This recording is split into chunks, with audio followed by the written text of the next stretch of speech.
오늘 본문의 말씀은 가나안 여인이 자신의 딸을 치유를 위해서 주님께 간청하는 내용이 기록되어 있습니다.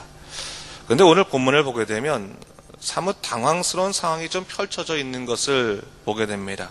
사랑의 주님께서 이 가나안 여인을 향하여 지나치게 무심한 태도를 보여주고 있기 때문입니다. 귀신 들린 딸로 인해서 찾아온 이 여인에게 주님은 자녀의 떡을 개들에게 던짐이 마땅치 않다고 말씀하시면서 그 간청을 외면하셨기 때문입니다. 아마도 이 여인은 예수님께서 반드시 내 고통을 끝내주실 것이다, 해결해 주실 것이다 라고 믿고 왔던 것 같습니다.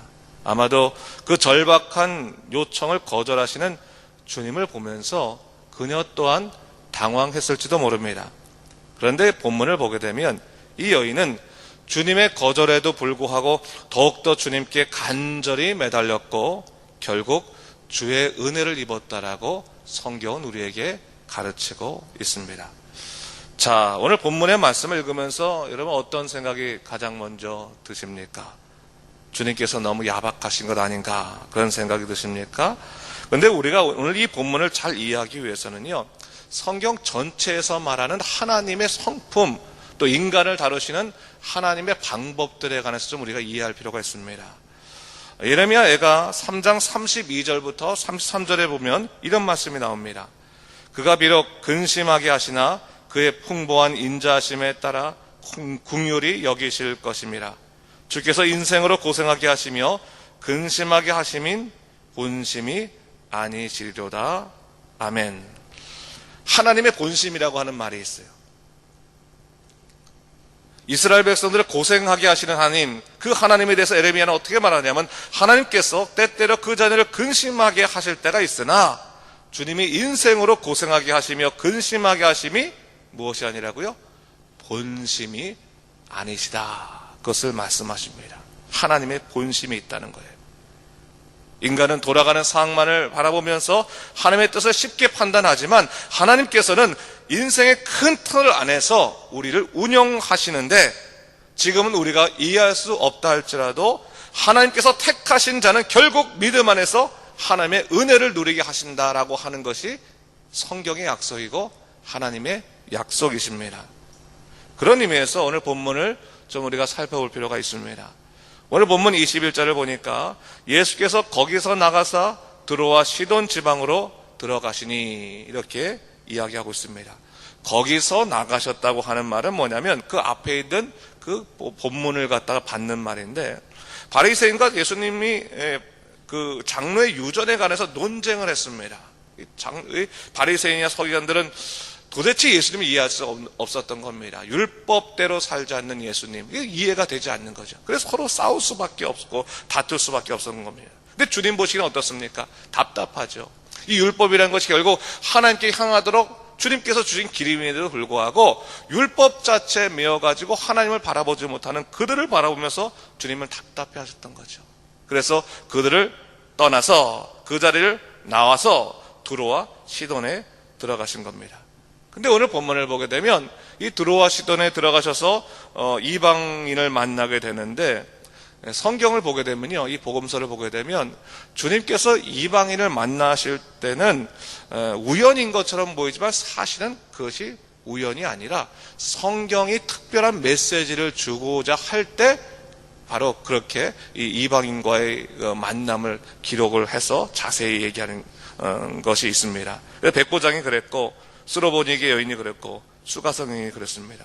주님은 우연하게 그들을 만나셨다기보다는 마치 일부러 한 사람을 만나시기 위해서 그곳에 들어가신 것으로 보입니다.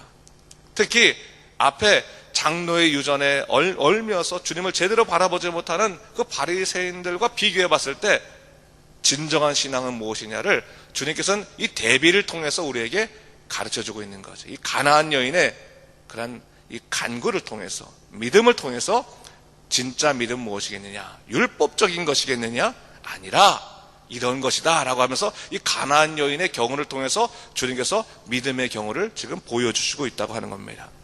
여러분, 기독교에는요 우연은 없습니다. 하나님 안에서는 필연만 있을 뿐입니다.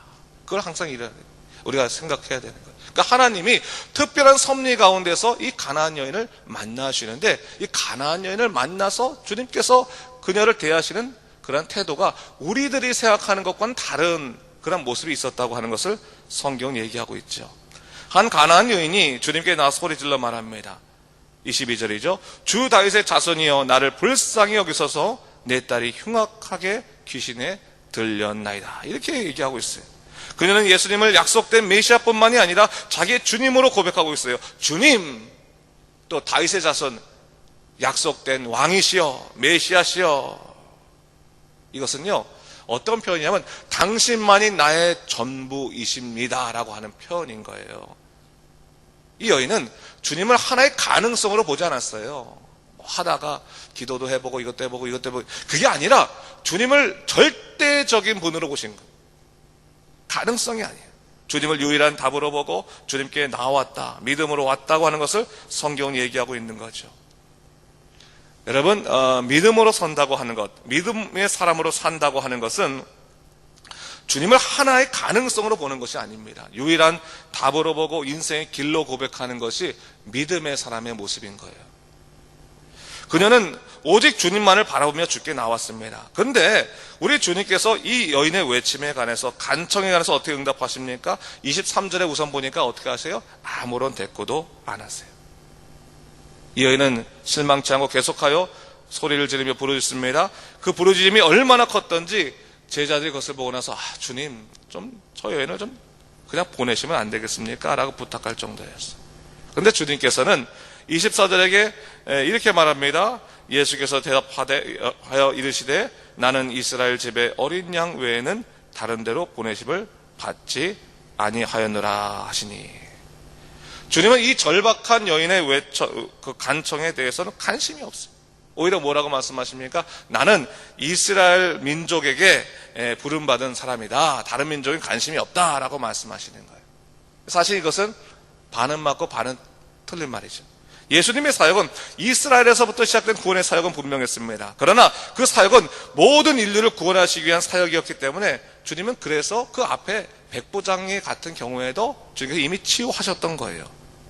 주님께서 이 여인을 거절하신 이유는 단지 나는 이스라엘 백성들만을 위한 사람이다 라고 하는 이유는 아니었다고 하는, 그 이유가 뒤에 우리가 보면 알 수가 있는 거죠. 예수님께서 그녀의 기대처럼 움직이지 않으셨어요. 우리로 따지면 뭡니까? 첫 번째 기도했는데 응답이 없는 거라. 아무리 기도해도 대답이 없는 거야. 신앙생활 할 때요, 이런 경우가 있어요. 내 마음과 같지 않은 경우가 있어요. 내 마음에는, 내 생각에는 한번 바로 무릎 꿇어 기도하면 주님께서 당장 들어오실 것 같은 거예요. 내 마음에 이렇게 주님 사랑하고 정말 주님을 기뻐하는데 내가 무릎 꿇어 기도하면 주님께서 당장 모든 것 들어오시겠지. 아픈 사람 고쳐지고, 꼬인 인생의 문제 풀려지고, 무너진 경제의 문제가 바로 회복되고 그렇게 되겠지. 그런데 기도하는데 안 풀릴 때가 있는 거예요. 내 마음 같지 않을 때가 있어요. 신앙생활 할 때 내 생각 같지 않을 때가 있어요. 주님을 위해서 열심히 수고했는데 돌아오는 것은 오해요, 모함이요, 비난, 그럴 때가 있어요. 주님은 응답을 바라며 새벽부터 나 금식 기도를 하고 있는데 응답은커녕 오히려 일이 틀어질 때가 있어요. 그럴 때 여러분, 우리는 어떻습니까? 어떻게 반응하고 있습니까? 금방 실망하죠. 금방. 기도해도 소용없네. 하나님도 어쩌지 못하네. 가끔가다 여러분, 우리 이렇게 말할 때가 있어요. 뭐 일이 정말 안 되면 하나님도 못하시나 보다, 은연중에 말하거나 생각할 때가 있어요. 여러분, 하나님께서 못하시고 하나님께서 불가능하신 게 있습니까? 없어요. 하나님은 다 하실 수 있는 절대자이시고 모든 것을 운영하는 분이세요. 근데 허락하지 않으실 때는 있어요. 그 이유가 우리가 뭔지 몰라서 답답할 뿐이지, 하나님이 문을 여시지 않으실 때는 있지만 못하실 때는 없다고 하는 거예요. 그때 그 이유를 찾아야 되는 거죠. 이 여인의 경우는 어떤 경우였느냐? 오늘 본문에는 이것을 얘기하고 있어요. 오늘 이 여인은 참으로 실망스러운 상황을 맞이하게 됐지만, 주님께 계속해서 거절당하고 있지만 주님께 절하며 더 간청하고 있는 것을 볼 수 있습니다. 주님은 자녀의 떡을 취하여 개들에게 던짐이 마땅치 않다고 하셨을 때도 이 여인이 이렇게 말합니다. 주여, 옳소이다마는 개들도 제 주인의 상에서 떨어지는 부스러기를 먹나이다 라고 말하고 있어요. 저명한 그 성서 주석가인 매튜 헨리가요, 오늘 이 본문의 말씀을 어떻게 해석을 했냐면, 주님께서 이 여인에게 왜 거듭해서 거절을 하셨을까? 그 이유는 이 여인을 절대적인 기도의 자리로 초청하기 위해서, 더 깊은 기도의 자리로 불러오게 하기 위해서 주님께서 계속 거절하셨다라고 얘기하는 거예요. 그러니까 이 여인의 지금 이 외침은 단순히 소리가 아니라 기도였다는 거예요. 기도. 더 깊은 기도로 들어오게 하기 위해서, 더 깊은 하나님의 세계로 들어오게 하기 위해서 주님께서 당장 그 여인의 문제를 해결해 주지 않고 계속해서 그녀를 거절시키시면서도 그 안을 끌고 들어오셨다라고 하는 거예요. 여러분, 하나님께서요, 우리를 이렇게 가르칠 때가 있어요. 우리로 하여금 계속 더 기도의 자리로 끌어오게 하실 때가 있어요. 정말 실망스러운 상황이 있다 하더라도 기도하지 않으면 안 되게, 그렇게 우리 머리를, 우리 마음을 바꿔가시면서 자꾸 끌어오게 하실 때가 있어요. 여러분, 기도가 결국 뭐겠습니까? 내 뜻대로 하나님의 그러한 생각을 움직이는 그것이 기도겠습니까? 오늘 본문에서 그것을 찾아야 됩니까? 기도라는 것은 뭡니까? 계속된 거절 가운데서도 하나님만이 나의 주님이심을 고백하며 그분 앞에 무릎 꿇는 것이 기도인 거예요. 주님께서 이 여인을 계속 무릎 꿇게 하시는 거예요. 계속 끌고 들어오시는 거예요. 하나님을 나의 주님이라고 고백하며 계속해서 주님께서 초청하고 계시다는 거예요. 여러분, 우리가 믿음의 삶을 산다는 것을 상황적인 면으로 보면 안 돼요. 믿음의 삶이라고 하는 것은 하나님과 우리의 지극히 관계적인 면인 거예요. 상황이 안 풀려도 하나님만이 나의 길이십니다라고 고백하고 있으면 우리는 지금 믿음 안에 잘 살고 있는 거예요. 근데 중요한 것은 오늘 본문에 참 좋은 것은 뭡니까? 하나님께서 이렇게 깊은 기도 가운데 끌고 오신 다음에 버리지 아니하신다는 거예요. 이게 오늘 본문의 핵심이에요. 이 여인이 기도를 열심히 해가지고 주님을 이긴 게 아니라, 이 본문의 중심은 그게 아니라, 이 여인이 거절됨에도 불구하고 주님께 계속 무릎 꿇어 주님을 구할 때 주님께서 이 여인의 그 마음의 고통을 외면하지 않으셨다라고 하는 것이 이 본문의 중점이라는 것을 알아야 됩니다. 여러분, 아마도 이 여인은 간절한 기도의 과정 속에서 자기 자신의 교만도, 의도, 공로도, 하다못해 자존심도 다 내려놓고 주님의 은혜만 구했을 거라는 것을 알아야 돼요. 여러분, 교회 생활할 때나 신앙생활할 때 우리가 아무리 믿음이 크다 스스로 자부한다 할지라도 우리의 믿음보다 큰 것이 뭔지 아세요? 자존심이 자존심. 하나님을 사랑한다고 해도 자존심 한번 구겨지면 하나님이 보이지가 않아요. 교회 다니고 싶지가 않아요. 자존심이 너무너무 큰 거예요.